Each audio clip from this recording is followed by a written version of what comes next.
Ramesses II, 1279–1213 BCE. His name means, keeper of harmony and balance, strong in right, elect of Ra. He is also known as Ozymandias and as Ramesses the Great. He was the third pharaoh of the 19th dynasty, 1292–1186 BCE, who claimed to have won a decisive victory over the Hittites at the Battle of Kadesh and used this event to enhance his reputation as a great warrior.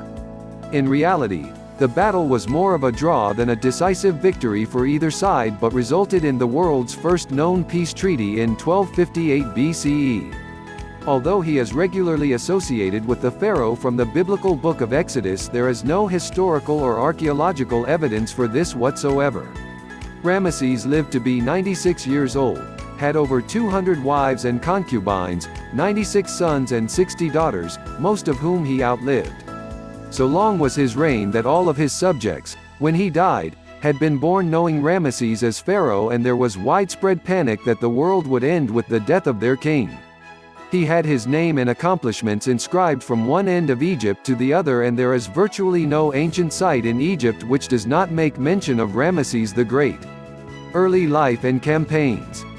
Ramesses was the son of Seti I and Queen Tuyah and accompanied his father on military campaigns in Libya and Palestine at the age of 14. By the age of 22, Ramesses was leading his own campaigns in Nubia with his own sons, Khemweset and Amenhotep, and was named co-ruler with Seti. With his father, Ramesses set about vast restoration projects and built a new palace at Avaris. The Egyptians had long had an uneasy relationship with the kingdom of the Hittites, in modern-day Asia Minor, who had grown in power to dominate the region. Under the Hittite king Suppiluliuma I, 1344–1322 BCE, Egypt had lost many important trading centers in Syria and Canaan. Seti I recaptured the most coveted center, Kadesh in Syria, but it had been taken back by the Hittite king Muwatalli II, 1295–1272 BCE. After the death of Seti I in 1290 BCE, Ramesses assumed the throne and at once began military campaigns to restore the borders of Egypt, ensure trade routes, and take back from the Hittites what he felt rightfully belonged to him. In the second year of his reign, Ramesses defeated the Sea peoples off the coast of the Nile Delta. According to his account, these were a people known as the Sherdon who were allies of the Hittites. Ramesses laid a trap for them by placing a small naval contingent at the mouth of the Nile to lure the Sherdon warships in. Once they had engaged the meager fleet, he launched his full attack from both sides, sinking their ships. Many of the Sherdon who survived the battle were then pressed into his army, some even serving as his elite bodyguard. The Sea people's origin and ethnicity is unknown, although many theories have been suggested, but Ramesses describes them in his account as Hittite allies, and this is important as it underscores the relationship between the Egyptians and Hittites at this time. At some point, prior to the year 1275 BCE, he began construction of his great city Per-Ramesses, House of Ramesses, in the eastern Delta region near to the older city of Avaris. Per-Ramesses would be his capital, and remain an important urban center throughout the Ramesside period, a pleasure palace, and a military compound from which he would launch campaigns into neighboring regions. It was not only an armory, military stable, and training ground, but was so beautifully constructed that it rivaled the magnificence of the ancient city of Thebes. It is possible, as some scholars suggest, that Per-Ramesses was actually founded, and construction begun, by Seti I because it was already a functioning military center by the time Ramesses II launched his campaigns in 1275 BCE. Ramesses marched his army into Canaan, which had been a Hittite vassal state since the reign of the Hittite king Suppiluliuma I. This campaign was successful and Ramesses returned home with plunder and Canaanite, and probably Hittite, royalty as prisoners. The historian Susan Wise Bauer comments on this. At 25, the new pharaoh had already been living an adult life for at least 10 years. He had married for the first time at 15 or so, and had already fathered at least 7 children. He had already fought in at least 2 of his father's campaigns up into the western Semitic lands. He did not wait long before picking up the fight against the Hittite enemy. In 1275, only 3 years or so after taking the throne, he began to plan a campaign to get Kadesh back. The city had become more than a battlefront. It was a symbolic football kicked back and forth between empires.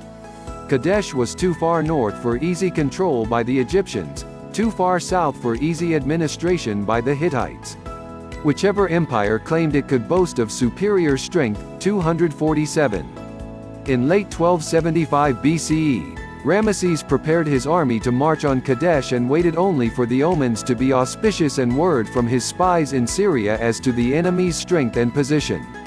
In 1274 BCE, when all seemed in his favor, he led some 20,000 men out of Ramesses into battle. The army divided into the 4 companies named after the gods, Amun, Ra, Ptah, and Set. Ramesses led the Amun division with the others following behind. The Battle of Kadesh. They marched for 2 months before reaching a place where he felt confident in arranging his army in battle formation for attack on the city and waited with his Amun division, along with his sons, for the others to catch up. At this time, 2 Hittite spies were captured who, under torture, gave up the location of the Hittite army which they said was nowhere near the city. Reassured, Ramesses abandoned his plans for an immediate strike and gave orders for his division to encamp and wait for the rest of the army to arrive. The Hittite army, however, was actually less than a mile away and the 2 spies had been purposefully sent. As Ramesses was pitching camp, the Hittites roared out from behind the walls of Kadesh and struck. The battle is described in Ramesses' accounts, Poem of Pintor and the Bulletin, in which he relates how the Amun division was completely overrun by the Hittites and the lines were broken. The Hittite cavalry was cutting down the Egyptian infantry and survivors were scrambling for the safety of their camp. Recognizing his situation, Ramesses called upon his protector god, Amun, and fought back. According to historian Margaret Bunsen, Ramesses brought calm and purpose to his small units and began to slice his way through the enemy in order to reach his southern forces. With only his household troops, with a few officers and followers, and with the rabble of the defeated units standing by, he mounted his chariot and discovered the extent of the forces against him. He then charged the eastern wing of the assembled foe with such ferocity that they gave way, allowing the Egyptians to escape the net which Mu'tali had cast for them. 131.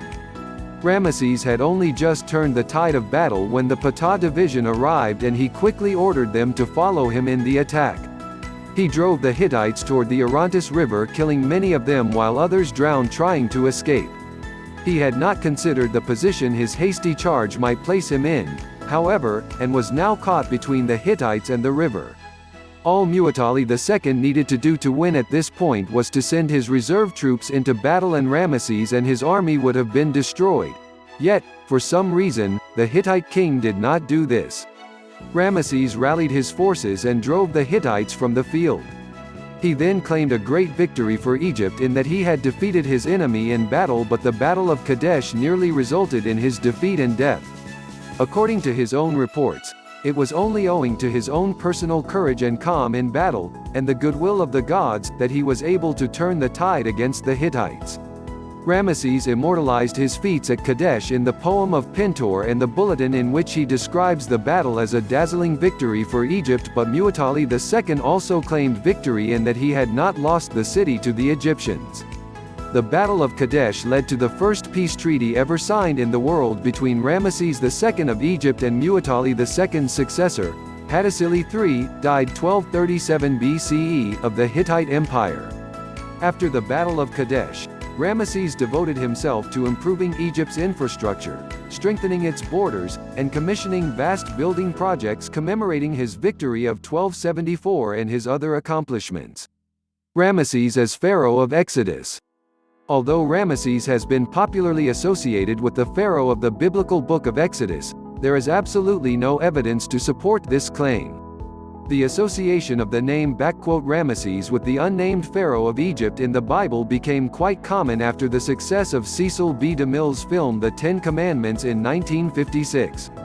Film versions of the biblical story since, including the popular animated film Prince of Egypt, 1998, and the more recent Exodus, Gods and Kings, 2014, both followed the lead of DeMille's film, but there is no historical support for this association.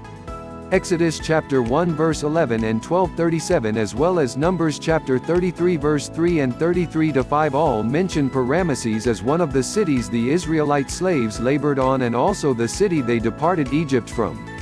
There is no evidence of a mass exodus from the city, nor from any other city in the history of Egypt, and none to support the claim that Ramesses was built by slave labor. Extensive archaeological excavations at Giza and elsewhere throughout Egypt have unearthed ample evidence that the building projects completed under the reign of Ramesses II, and every other king of Egypt, used skilled and unskilled Egyptian laborers who were either paid for their time or who volunteered as part of their civic duty. The custom of Egyptian citizens volunteering their time to work on the king's building projects is well documented, and it was even thought that, in the afterlife, souls would be called upon to work for Osiris, Lord of the Dead, on the building projects he would want. The practice of placing Shabti dolls in the tombs and graves of the dead was precisely for this purpose, so the dolls would take the place of the deceased in work projects. Further, Ramesses was famous for recording histories of his accomplishments and for embellishing the facts when they did not quite fit history as he wished it preserved. It seems highly unlikely that such a king would neglect to record, with or without a favorable slant, the plagues which allegedly fell upon Egypt or the flight of the Hebrew slaves. One need not rely solely on the inscriptions Ramesses himself ordered. However, the Egyptians, from the time they mastered writing c.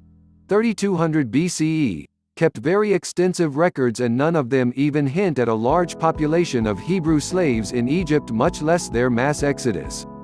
Further, the literary works of the Egyptians from the Middle Kingdom through the late period provide numerous motifs, themes, and actual events which were made use of by the later scribes who wrote the biblical narratives. The association of Ramesses with the cruel, stubborn pharaoh of Exodus is unfortunate as it obscures the character of a man who was a great and noble ruler. Legacy.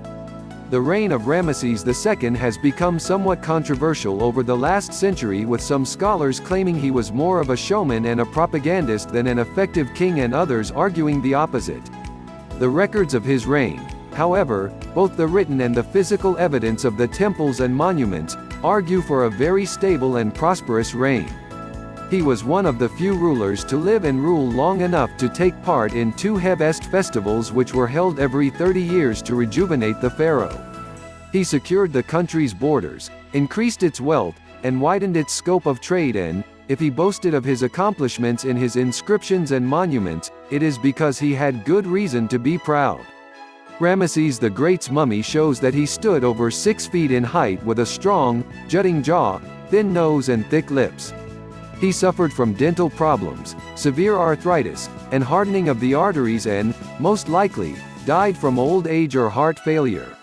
He was known to later Egyptians as the Great Ancestor, and many pharaohs would do him the honor of taking his name as their own. Some of them, such as Ramesses III, are considered better rulers than he was.